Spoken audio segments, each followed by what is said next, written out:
오늘 저는 디모데후서 4장 1절로 8절의 말씀을 가지고 크게 한번 따라 하시겠습니다. 선교는 교회의 사명이다.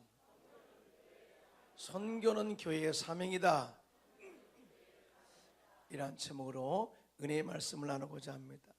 교회의 존재의 목적은 선교다, 이렇게 정의할 수가 있어요. 예수님께서도 이 땅에 최초의 선교사로 오셔서 십자가의 죽으심으로 말미암아 죄인들이 살 수 있는 길을 열어놓으셨습니다. 사실은 예수님의 공생의 사역을 잘 살펴보면 많은 병자를 고치고 또한 마귀에게 포로된 자를 자유케 하고 또 죽은 자를 살리는 사역을 하셨는데요, 이 모든 초점이 구원과 이 사역이 연결되어 있다는 사실을 알 수가 있어요. 12해를 혈루병으로 고생하던 여인이 믿음으로 예수님의 옷자락을 만졌을 때 혈루 근원이 즉시로 말라졌는데요, 이에 대해서 예수님께서 이렇게 말씀하시는데, 마가복음 5장 34절입니다. 시작. 예수께서 이르시되 따라 내 믿음이 너를 구원하였으니 평안히 가라. 내 병에서 너여 건강할지어다. 그랬어요. 내 믿음이 너를 구원했다. 함과 동시에 치유가 임하게 되었다. 그리고 우리가 잘 알고 있는 여리고성에 이 나면서 맹인된 바디메오가 예수님께 나와 보기를 원할 때 예수님께서 이렇게 말씀하시는데요, 마가복음 10장 52절입니다. 시작. 예수께서 이르시되 가라. 내 믿음이 너를 구원하였느니라 하시니 그가 곧 보게 되어 예수를 길에서 따르니라고 증언하고 있어요. 그러니까 이 치유와 함께 구원의 역사가 동시에 일어났다는 것을 알 수가 있어요. 그러면서 예수님께서는 제 아들에게 너희는 가서 모든 민족으로 제자를 삼아 아버지와 아들과 이름으로, 아들과 성령 이름으로 침례를 베풀고 내가 너에게 분부한 모든 것을 가르쳐 지키게 하라, 이 말씀을 하셨고요, 오직 성령이 너에게 마시면 너희가 권능을 받고 예루살렘과 온 유대와 사마리아와 땅끝까지 이르러 내 증인되라, 이렇게 말씀을 하셨어요. 그러니까 교회의 존재의 목적은, 우리가 주님께서 선택받은 존재의 목적은 선교로 귀결되어야 된다라는 말씀을 하고 있습니다. 이 사명을 감당하는 저와 여러분들 쓰기를 예수님의 이름으로 축원합니다. 그런데 이 선교적 사명을 감당하기 위해서는 우리가 어떻게 겸비하고 준비해야 할까요? 첫째로 선교의 사명과 열정을 다하여 선교하라고 말씀을 하고 있어요. 오늘 본문의 사도 바울 선생은 디모데후서 4장 1절 2절에 시작. 하나님 앞과 살아있는 자와 죽은 자를 심판하실 그리스도 예수 앞에서 그가 나타나실 것과 그의 나라를 두고 엄히 명하노니 너는 말씀을 전파하라고 이렇게 말씀을 하고 있어요. 이 말씀 속에는 선교는 사명과 열정을 가지고 해라라는 메시지가 있는데요, 그 이유가 뭐냐, 우리가 이 땅의 선교 사명이 다 끝나는 날에 하나님 앞에 우리가 서게 되는데, 거기에서 우리에 향한 하나님의 칭찬과 또 보상이 반드시 있기 때문이라고 말씀을 하고 있습니다. 사랑하는 성도 여러분, 사람이 언제가 제일 행복할까 한번 생각해 본 적이 있나요? 이 행복한 사람들은요, 이런 사람들입니다.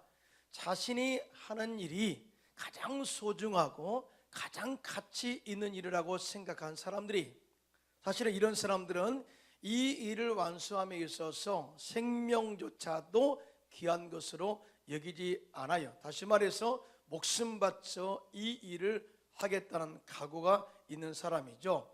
이런 사람을 다른 말로 사명의 메인자다라고 이야기를 해요. 여러분, 이런 관점에서 볼 때 사도 바울을 보면 그가 진짜 자기 하는 일을 즐겼고요, 자기 하는 일에 대해서 거침없이 나가서 복음을 전했던 것을 보면 사명자로 우리가 볼 수 있음을 보게 되는데요, 친히 그가 나는 사명자다 이렇게 말한 것을 보게 돼요. 사도행전 20장 24절입니다. 시작. 내가 달려갈 길과 주예수께 받은 사명 곧 그 하나님의 은혜의 복음을 증언하는 일을 마치려 하면은 나의 생명조차 조금도 귀한 것으로 여기지 아니하노라. 아멘. 사도 바울은 사명자의 증언, 사명자의 자신이 입증한 것을 이렇게 말합니다. 나는 이 일이 가장 소중하고 가장 가치 있는 일이기 때문에, 아니 이 내 목숨보다 더 귀한 일이기 때문에 나는 이 일에 대해서 주저없이 거침없이 하겠다고 하는 결단을 보고 있어요. 사실은 사도 바울은요, 그 선교 사역 가운데 동족의 위험과 또 많은 박해 속에서도 행복하게 사명을 감당했고요, 그의 몸에 가시가 있어 자신을 항상 찔러도 절대적으로 복음 선포를 중지하지 않고 행복하게 사명으로 감당했고요, 또 복음을 전하다가 강도를 만나고 또한 매를 맞아서 감옥에 들어가도 이 일이 행복했고 오히려 담대하게 복음을 전했다라고 증언하고 있어요. 이런 사람들을 누가 막을 수 있어요? 이렇게 자기 하는 일에 최고다, 제일이다, 정말 최고의 가치 있는 일이다 라고 하는 사람을 누가 막을 수가 있겠습니까? 그런데요, 세상은 이런 사람들로 인해서 변화되어 간다는 사실을 알 수가 있어요. 사실은요, 회사도 운영할 때 전체 인원이 다 회사를 이끌어가는 것은 아닙니다. 그의 딱 3%의 리더들, 다시 말해서 3%의 리더가 회사를 이끌어가는 거예요. 사회도 마찬가지죠. 정치도 마찬가지고요. 이 나라를 우리 국민이 이끌어간다고 하지만 사실은 정치 지도자 몇 명이 이끌어가는 것입니다. 나라에서 교회도 마찬가지거든요. 교회 전체적으로가 이끌어간다고 하지만 사실은 성령이 몇 사람에게 들어가서 하나님의 사명을 재인식하게 하고 사명에 불타있는 사람들을 통해서 교회를 이끌어가고 있다는 사실, 믿으신 분만 손들고 아멘 하시기 바랍니다. 그래서 미국의 유명한 전도자 D.L. 무디 목사님은 한 사람의 전도로 이 악한 세상을 변화시킬 수가 있겠는가라는 질문에 대해서 이런 이야기를 했습니다. 하나님은 나에게 전 세계를 기억하라고 하지 않으셨습니다. 세상은 도저히 구할 수 없는 난파선과 같은데, 하지만 하나님께서 주신 구명보트로 가능한 한 많은 사람들을 그 배로 인도하여 구하는 사명이 저에게 주어졌다라고 이야기했어요. 무슨 말이냐면 한 영혼의 귀중함을 가지고 나에게 준 그 구원의 사명을 가지고 그 일에 집중을 하는 것이죠. 그래서 이렇게 한 사람 한 사람씩 전도하다 보면 구원의 수가 늘어나게 되고 전 세계가 복음으로 변화될 수 있는 그러한 삶이 될 수가 있음을 이야기하고 있는데요, 여러분 믿으시면 아멘 하시기 바랍니다. 사실은요, 사명에 매여 있는 사람들은 그 사역에 대해서 행복할 뿐만 아니라 실적으로 환경의 어려움과 죽음 앞에서도 좋은 환경을 구하지 않아요. 착함도 올라와요. 죄송합니다. 중국의 선교사로 갔던 앤 월터 펑이라는 선교사는요, 의과대학을 졸업한 후에 처녀의 몸으로 중국 선교사로 자원하여 중국으로 떠났습니다. 당시의 사람들은 중국 선교는 살아서 돌아오지 못하는 위험한 것으로 알고 있었습니다. 그러니까 딸을 선교지에 보낸 그 엄마의 마음은 어땠겠어요? 소식도 없죠, 연락도 없죠. 정말 너무나 답답한 거예요. 그래서 굉장히 많은 돈을 들여서 아는 사람을 통해, 지인을 통해서 제발 딸로부터 안전하다라는 소식 한마디, 특별 정보 몇 자라도 듣고 싶습니다. 그래서 이 안전하다, 이 safe라는 단어, 이 네 단어 하나, 이 한 단어, 이 네 글자를 좀 보내달라고 이렇게 부탁을 했다고 합니다. 정보 좀 쳐달라고. 얼마 후에 그의 딸 앤에게 정보가 왔습니다. 내용은 어머니가 기다리던 안전하다, safe가 아니라 즐겁다, delighted라는 단어를 보냈다고 합니다. 여러분요, 이 예수 복음을 전하는 이 딸의 마음은요, 안전한 처소가 중요한 것이 아니라 하나님이 함께 하셔서 복음을 전하여 많은 영혼들을 주께로 돌아오는데 집중되어 사명에 매여 있기 때문에 안전하기보다는 그 사명을 완수하면서 행복하다는 것을 느끼고 있었다는 것. 이게 바로 사명자의 자세입니다. 믿으시면 아멘. 이게 중요한 거예요. 우리가 봉사할 때도 사명자의 마음을 가지고 봉사하면 환경과 여건이 어려워도 즐겁죠. 사실은 성가대도 사명으로 하기 때문에 행복한 줄로 믿습니다. 교사도 마찬가지거든요. 사명자의 마음으로 하기 때문에 일찍 나와 기도하고 예배드리고 애들을 가르쳐도 행복하죠. 남녀 선교회도 마찬가지고요. 각 부서에서 봉사하고 있는 모든 사람들 모두가 사명자의 의식으로 하기 때문에 환경은 열악하고 어려워도 그 자체가 봉사가 헌신이 행복하다는 것을 깨달을 수가 있다 그 말이죠. 이런 역사가 저와 여러분에게도 넘쳐나기를 예수님의 이름으로 축원합니다. 사도 바울은 고린도서 9장 16절로 17절 이렇게 말씀합니다. 시작. 내가 복음을 전할지라도 잘할 것이 없음은 내가 부득불할 일입니다. 만일 복음을 전하지 아니하면 내게 화가 있을 것이로다. 내가 내 자의로 이것을 행하면 상을 얻으려니와 내가 자의로 아니한다 할지라도 나는 사명을 받았노라. 아멘.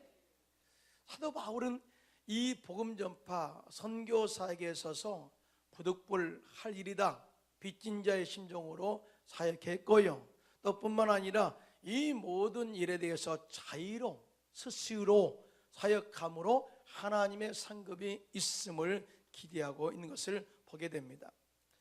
이번 금요 찬양 예배 때 우리 교회는 우리 교회가 파송하고 후원하고 있는 교회와 선교지를 중심으로 선교 보고대회를 개최했어요. 우리 교회는 회의 선교를 우리가 직접 파송한 2곳과 후원하고 있는 3곳 합쳐서 5군데를 선교하고 있습니다. 또 국내 선교도 9교회를 돕고 있습니다. 그러니까 그 영상을 통해서 듣는 선교사들 또 뿐만 아니라 교회 목사님들의 그런 사역의 보고를 접하면서 은혜를 참 많이 받았어요. 사실은 우리가 매달마다 그분들에게 정기적으로 후원하고 또 교회가 어떻게 성장하고 있는가 이걸 듣는 것은 굉장히 중요하잖아요. 그래서 선교 보고를 하는데 이렇습니다. 환경은 어렵지만 그러나 광명순복음교회 중보기도와 또 경제적 후원으로 인해서 교회는 날로 부흥하고 있고 성장하고 있고 이제는 우리도 선교하는 교회로서의 살고 있습니다 라는 고백이에요. 여러분 놀랍지 않아요? 이렇게 선교하고 또 이렇게 개척을 하면서도 행복하게 하는 그런 비결이 뭘까? 그것은 바로 사명자의 심정으로 했기 때문에 그래요. 환경은 어렵지만은, 환경은 정말로 어렵지만은 올 때는 정말 목숨을 담보로 한 선교도 할 때도 있었지만은 그러나 절대 뒤로 물러서지 않고 믿음으로 또한 말씀으로 무장해서 환경과 싸워 이겼고 마귀의 영적 전쟁에서 싸워 이겨 승리를 이루어냈다고 고백합니다. 이것이 뭐예요? 사명자의 능력이라는 거죠. 여러분 믿으시면 아멘. 그래서 우리들도 삶 현장에서 많은 어려움과 또 사업보다 고난이 있다 할지라도 내 사업도 사명이다 생각하고 전도도 사명이다 생각하고 이 사명을 행복하게 감당하는 저와 여러분들 되시기를 예수님의 이름으로 축원합니다. 두 번째, 선교의 사명을 감당하기 위해서는 인내를 가지고 사람들을 올바른 길로 인도하는 영적인 사람들이 되어야 돼요. 오늘 본문 디모데후서 4장 2절 5절인데요 시작. 너는 말씀을 전파하라. 때를 어떤지 못 어떤지 항상 힘쓰라. 범사에 오래 참과 가르침으로 경책하며 경계하며 권하라. 때가 이르니 사람이 바른 교훈을 받지 아니하며 귀가 가리워서 자기의 사욕을 따를 스승을 많이 두고 또 그 길을 진리해서 돌이켜 허탄한 이야기를 따르리라. 그러나 너는 모든 일에 신중하여 고난을 받으며 전도자의 일을 하며 내 직무를 다하라. 아멘. 여러분 선교지가 환경적으로 그렇게 쉬운 지역은 아닙니다. 선교지가 가난하다고 선교가 잘 되느냐? 그렇잖아요. 나름대로 가난한 지역의 선교지는 애로사항이 많습니다. 선교사님 보고에 의하면 선교지는 너무나 우리 선교하는 선교지는 너무나 가난해서 이 먹을 것 외에 다른 것에 관심이 없습니다. 그래서 너무나 힘들어요. 우리가 비거나 내려서 이 필리핀 선교하고 있는 김지은 선교사님 지역이 바로 이와 같은 지역이에요. 그런데 놀라운 것은 이 필리핀 사역에서 우리 교회 선교 후원과 더불어 선교 단계 선교팀들이 가가지고 선교하고 난 이후에 교회 2군데가 개척되었고, 또 뿐만 아니라 교회가 세워지게 되었고, 또 나날이 제자 교회는 부흥하고 있다라고 이렇게 이야기를 또 간증을 하고 있거든요. 그러니까 가난하다고 부흥이 안 되는 것이 아니라는 거죠. 또 반면에 부자 나라에서는 선교하는 선교사님들은 그들은 삶이 풍요롭기 때문에 도대체 복음을 드리려고 하지 않는다. 그래서 복음 전하기가 힘들다. 그런 환경은 최근에 영국으로 선교 간 서범열 목사님 같은 경우죠. 그런데 어제 보고에 의하면, 그제 보고에 의하면 지금 현재 복음을 전함으로 멈춰졌던 교회 학교가 시작되었다고 이야기를 하고 있습니다. 할렐루야. 그러니까 우리 안에 복음의 생명력을 가지고 전하면 죽은 자가 일어나게 되고, 예배가 회복되게 되고, 또 교회가 세워지게 되고, 많은 사람들이 주께로 돌아오는 열매를 맺게 된다라는 결론입니다. 여러분 믿으시면 아멘. 어떻게 이러한 축복의 열매, 영적인 구원의 열매가 맺을 수가 있을까요? 그것은 바로 선교사님들이 때를 어떤지 못 어떤지 계속해서 인내를 가지고 복음을 전한 결과이기 때문이로 확실히 믿습니다. 환경이 아무리 어려워도 힘들어도 말이죠, 또 마귀의 공격과 또 많은 외로움의 그런 이 영적인 갈등이 있다 할지라도 이 환경을 초월해서 오직 생명의 길, 진리의 길, 영생의 길로, 올바른 길로 인도하고자 한 선교사님들의 마음의 결단이 교회를 하나하나 세워가고 있음을 보게 됩니다. 여러분, 역사적으로 볼 때요, 사실은 복음을 전할 수 있는 혹이다, 환경적으로 참 너무 좋다라고 하는 시대는 전혀 결코 있지 않아요. 여러분, 정말 오늘 본문에 그런 이야기를 하죠. 사람이 바른 교훈을 받지 아니하며 기가 가리워서 자기의 딸을 스승을 많이 두고 또 그 길을 진리에서 돌이켜 허탄한 이야기를 따르리라. 이들은요, 한마디로 복음을 들을 기가 없다는 것이고요, 오직 자기가 하고 싶은 일, 듣고 싶은 말, 자기가 하고 싶은 주제에만 집중하고 행할 뿐이 아니라 남의 의견이나 생각은 전혀 관심이 없는 삶을 살고 있는 상태다라는 거예요. 요즘 참 사람과 교감하고 대화한다는 것이 참 어려워요. 집에서 우리 남편들이 스마트폰에 다 빠져서 고개 숙여 이 텔레폰만 보고 있는 그런 상태가 됐어요. 요즘은요, 텔레폰이 하나님의 말씀을 듣지 못하게 해요. 그런데요, 초대교회는 어땠을까요? 초대교회는요, 실적으로 자기들이 주장하는 철학이 있어요. 철학. 자기들이 주장한 처자, 그리고 자기들이 믿는, 신뢰하는 그러한 유대 종교라는 신이 있어요. 유대 종교를 믿었어요. 그러다 보니까 예수를 때 복음이 들어오지 않아요. 메시아로 인정할 수 없어요. 그래서 얼마나 박해를 했던지요, 복음을 전하는 자를 잡아서 톱으로 켜 죽였고요, 십자가에 못 박았고요, 짐승 가죽을 입혀서 사람들 앞에서 내몰았고요, 엄청난 박해가 있었습니다. 뿐만 아니라 교부시대 때도 그랬고요, 중세시대 때는 정말 마귀 사냥이라 해서 믿는 자들을 다 귀신이 들렸다고 해서 불에 태워서 화형시켰어요. 그런데 지금도 마찬가지죠. 사실은 공산주의 국가는 지금도 복음을 전하면 잡아서 북한 같은 데는 사실은 도로에다가 깔아놓고 놀러를 밀어버립니다. 이 정도로 치욕적인 고난을 받으면서도 믿음의 정절을 지켜가는 그런 힘이 뭐냐?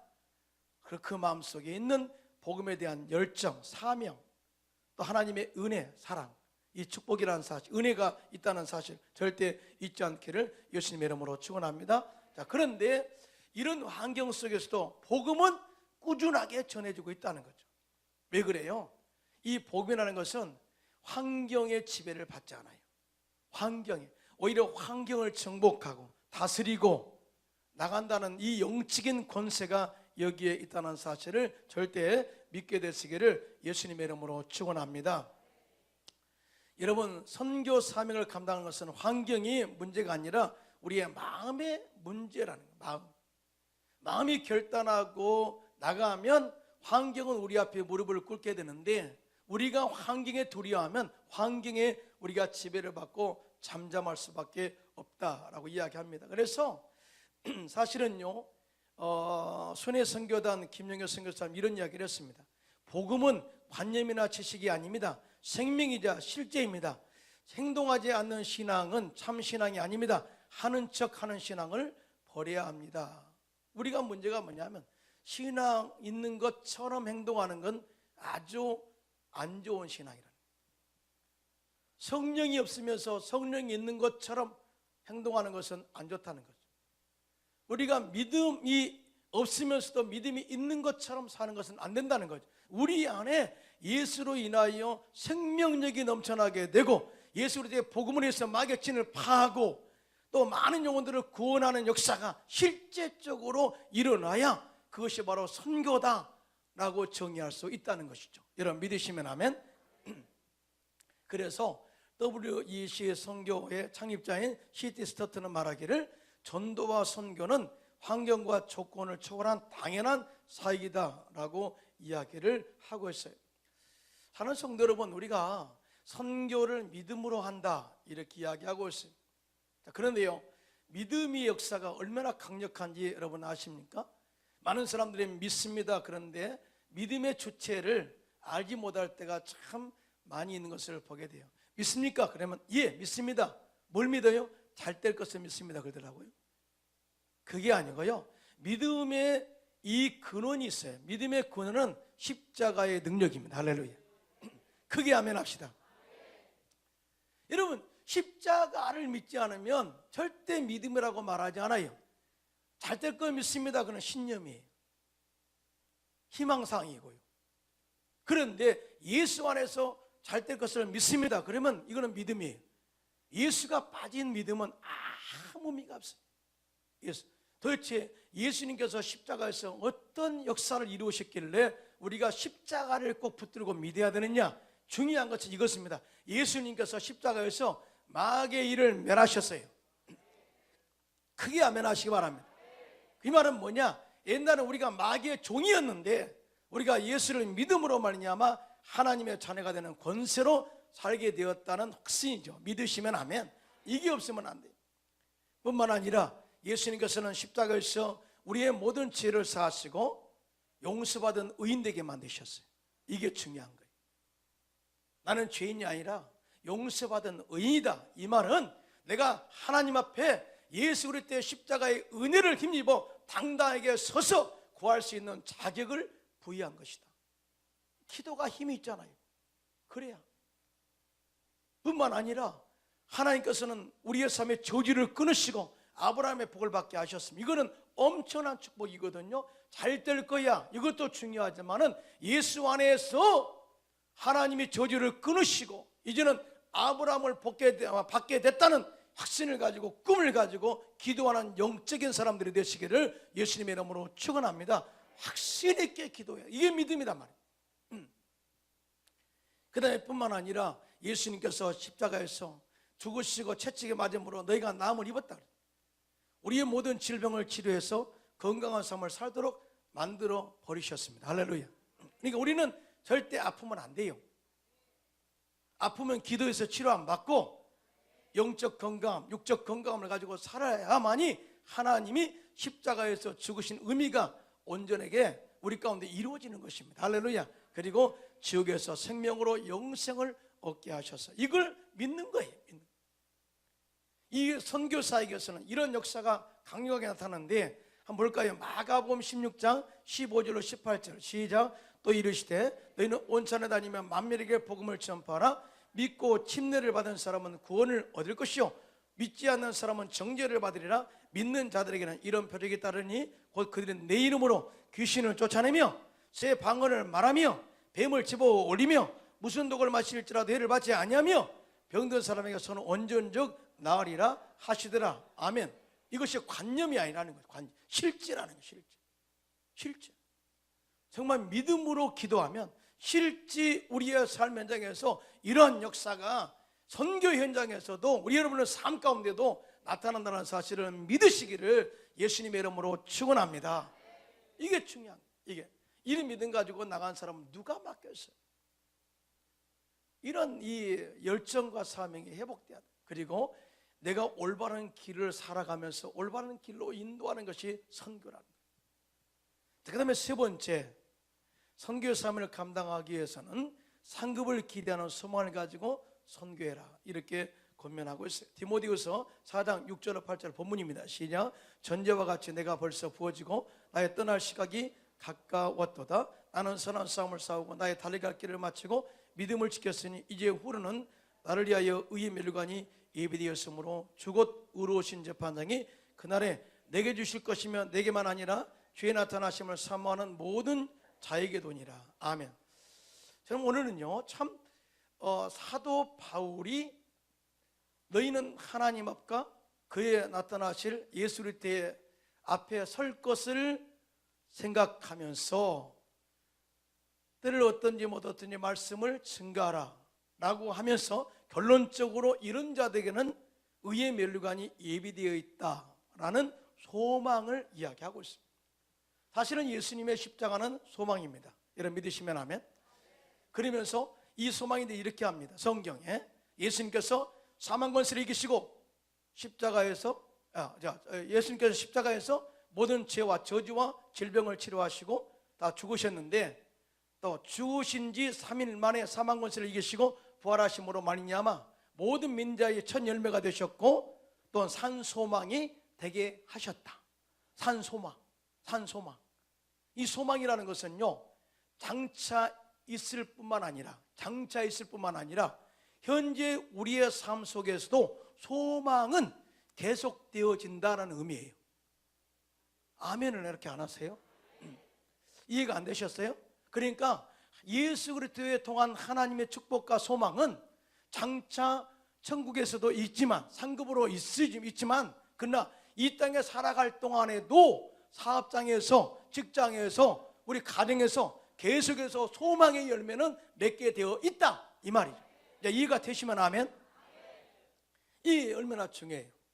이 영적인 소망이 있을 때 사실은 우리가 복음에 대해서 열정적으로 전파할 수가 있습니다. 저는 이제 가끔 양화진에 선교사 묘지에 갈 때가 있어요. 사실 제가 선교사 출신이잖아요. 11년 동안 헝가리에 선교하면서 이런 생각을 한 적이 있어요. 참 이 사람들이 언제 변할까? 아무리 통성기도 합시다 그러면 주여 하다가 잠잠해지는 그들의 모습, 그리고 열심히 기도하면 다 잠잠하는데 나도 궁금해. 눈 떠보면 나를 보고 있다는 사실 깜짝 놀랍니다. 진짜 이런 사람들이요 언제 변화될까? 정말 답답하죠. 그런데 뭐예요? 그럼에도 불구하고 끊임없이 기도하고 또 가르치고 기도하고 주여 삼창 해봐, 주여 해보고 이렇게 해서 한 2년 지났거든요. 근데 어디서 그게 확정되어지는가 했더니요 전체 헝가리 금식기도회가 있었어요. 금식기도가 있는데 거기에 많은 교회에서 참석했는데 사실은 금식기도는 제가 주도하니까 코리안 스타일로 기도합시다. 그래서 주여 하고 통성으로 기도하는데 소리가 우리 교회 성도들 소리밖에 안 나더라고요. 아, 변화됐구나.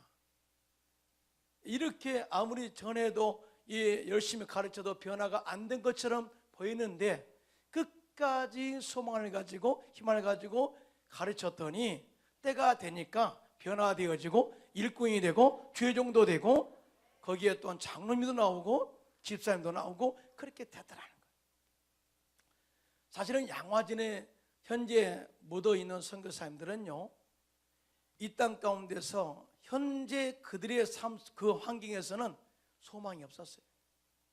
그런 편지를 씁니다. 이 사람들의 미래가 참 막막합니다. 6.25 사상에 물들어 있는 이 사람들이 항상 남녀와 따로 예배를 드리고 집안에서 나오지 않는 여자들의 그 아낙네들의 얼굴은 언제 볼지 모르겠습니다 라고 하는 편지가 있습니다. 그러니까 환경은 너무나도 어렵다는 거죠. 그럼에도 불구하고 그들이 끊임없이 사랑을 심고 섬김을 심었더니 때가 참에 열매를 거두게 되었는데요, 지금은 선교 대국을 이룬 나라가 된 줄로 믿습니다. 사실은요, 이 한국 교회의 부흥은 그분들이 보지 못했어요. 다 보지도 못하고 경험도 하지 못하고 그렇게 선교하고 이 땅에서 다 묻어 천국에 갔습니다. 그런데 그분들의 소망 있는 그런 인내가 없었다면, 복음 전파가 없었다면 우리나라는 이렇게 선교의 대국으로 존재할 수 없는 거예요. 이게 바로 희망이죠. 그들이 희망을 가지고 예수 그리스도를 증거한 결과 이 나라가 이렇게 부흥되고 성장되고 경제 대국이 되고, 이제는 경제를 받는 나라에서 경제 후원을 받는 나라에서 경제 후원하는 나라로, 또 희망 나눔을 실천한 나라로 세우신 것은 하나님의 은혜인 줄로 믿습니다. 이러한 역사를 우리가 이제는 실천할 때가 되었다고 저는 믿어요. 그래서 우리 교회 성도님들은 정말 내가 모든 삶 속에서 선교사다 이런 마음 가지고 늘 성령과 말씀으로 충만해서 때를 어떤지 못 어떤지 말씀을 전할 때 여러분들이 하나님 앞에 서는 날 잘했다 칭찬받고 각자에게 주어진 의의 면류관이 예비되어 있는데요, 이 면류관을 기대하는 저와 여러분들 되시기를 예수님의 이름으로 축원합니다.